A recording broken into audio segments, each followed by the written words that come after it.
नमस्कार। आज हम एक बहुत ही महत्वपूर्ण किताब पर चर्चा कर रहे हैं। फली एस नरीमन, जो भारत के सबसे बड़े कानूनी दिग्गजों में से एक रहे, उनकी आत्मकथा है बिफोर मेमोरी फेड्स।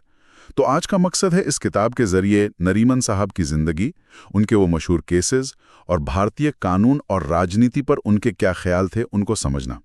ये सिर्फ उनकी यादें नहीं हैं, बल्कि आप कह सकते हैं आज़ादी के बाद के भारत का एक नज़रिया है, कोर्ट रूम के गलियारों से देखा हुआ। हाँ, और जैसा हमें पता चला है, ये किताब उनकी अपनी कहानी और उनकी कानूनी समझ दोनों का मिश्रण है।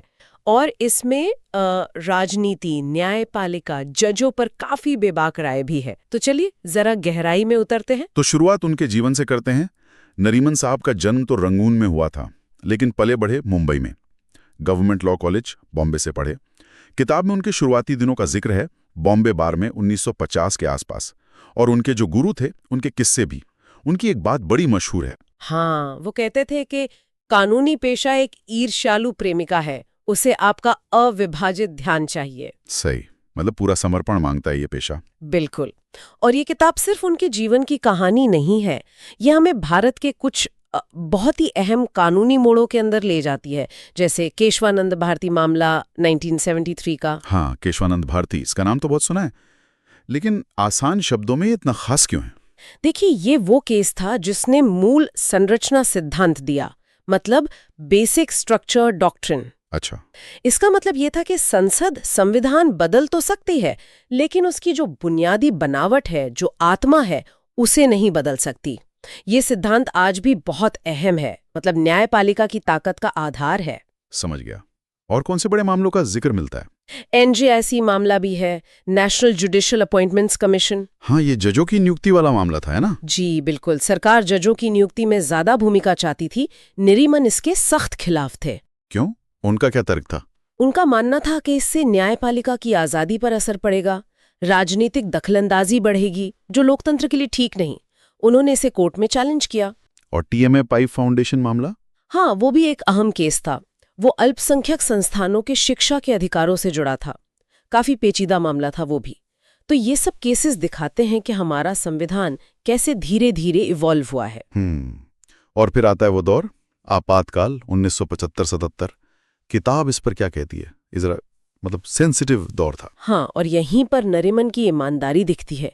वो साफ लिखते हैं, मानते हैं कि उस वक्त एडिशनल सॉलिसिटर जनरल होते हुए इस्तीफा न देना वो उनकी एक नैतिक चूक थी। अच्छा, उन्होंने ये माना है? जी बिल्कुल, उन्हें इसका बाद में अफसोस रहा।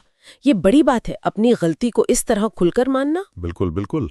और जजों पर भी उनकी राय काफी खुली हुई लगती है। हाँ, बहुत। वो जस्टिस एचआर खन्ना की बहुत तारीफ करती हैं, एडीएम जबलपुर मामले में उनकी अकेली असहमति के लिए। वो इमरजेंसी वाला केस? हाँ, वही कुख्यात मामला, जब सुप्रीम कोर्ट ने बहुमत से कह दिया था कि इमरजेंसी में जीने का अधिकार भी सस्पेंड हो सकता है। जस्टिस खन्ना अकेले थे जिन्होंने कहा नहीं। नरीमन उनकी हिम्मत की दाद देते हैं और दूसरों की आलोचना भी करते हैं। हाँ, वो आपातकाल के दौरान कुछ जजों का जो रवैया था सरकार की तरफ झुकाव वाला, उसकी आलोचना करने से भी नहीं हिचकिते। ये ईमानदारीता है, लेकिन क्या वो हमेशा एकदम आदर्शों पर टिके रहे? शायद इस पर भी कुछ कहा है। हाँ, उनका एक और कथन है जो इसे दिखाता है। वो कहते हैं, सार्वजनिक जीवन में सबसे आसान रास्ता समझौते का होता है। मैंने हमेशा विरोध नहीं किया। ये भी एक तरह की ईमानदारी है। बिल्कुल, ये दिखाता है कि वो यथार्थवादी भी थे। समझते थे कि सिद्धांत और व्यवहार में संतुलन साधना कितना मुश्किल है। किताब में उनके अंतर्राष्ट्रीय मध्यस्थता के अनुभवों का भी जिक्र है। प्रोफेशनल लाइफ के अलावा क्या निजी जीवन के बारे में भी कुछ है? हाँ, थोड़ा बहुत। उनकी पत्नी बप्सी का जिक्र है, बच्चों का जिक्र है, उनके बेटे रोहिंटन नरीमन, जो खुद बाद में सुप्रीम कोर्ट के जज बने। ओके, तो किताब की खास बातें क्या रहीं? मतलब अच्छी बातें और शायद कुछ कमजोर पहलू? देखिए, खूबी तो ये है कि ये एक अंदरूनी नजरिया देती है। नरीमन का साहस, ईमानदारी और भाषा ऐसी है कि पढ़ी जा सकती है आसानी से। लेकिन हाँ, ये भी कहा गया है कि जो लोग कानून से नहीं जुड़े हैं उन्हें शायद कुछ हिस्से थोड़े मुश्किल लगें। और शायद कहीं कहीं ऐसा लग सकता है कि वो न्यायपालिका को लेकर जरूरत से ज्यादा सहानुभूति रखते हैं। ये कुछ रिव्यूज में कहा गया है। तो कुल मिलाकर इस किताब से हमें क्या मिलता है? इसका निचोड़ क्या समझे? देखिए, निचोड़ ये है कि ये किताब कानून, राजनीति और एक व्यक्ति के जीवन का वो ताना बाना दिखाती है जिसने आधुनिक भारत को आकार दिया और ये उस व्यक्ति की नज़र से है जो खुद उस पूरी प्रक्रिया का हिस्सा रहा हो।